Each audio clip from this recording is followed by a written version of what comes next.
İdxaldan azad olsun. Dövlət Su Ehtiyatları Agentliyinin sədri Zaur Mikhaylov aprelin 11-də Şəmkir, Gədəbəy və digər rayonlardan olan vətəndaşları qəbul edib, onların müraciətlərini dinləyib, ərizə və şikayətlərinə baxıb. Müraciətlər əsasən suvarma suyuna olan tələbatın ödənilməsi, kanalların beton üzlüyə alınması, içməli su və kanalizasiya sisteminin yenidən qurulması, subartizyan quyuların təmiri və balansa götürülməsi, işlə təminat və digər məsələlərlə bağlı olub.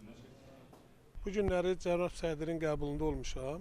Ceyrançöl su təsərrüfatının yenilənməsi ilə, bərpası ilə bağlı çox gözəl, çox səmimi qəbul olundu və Cənab Nazir aidiyyəti şəxslərə tapşırığını verdi, Cənab Sədr.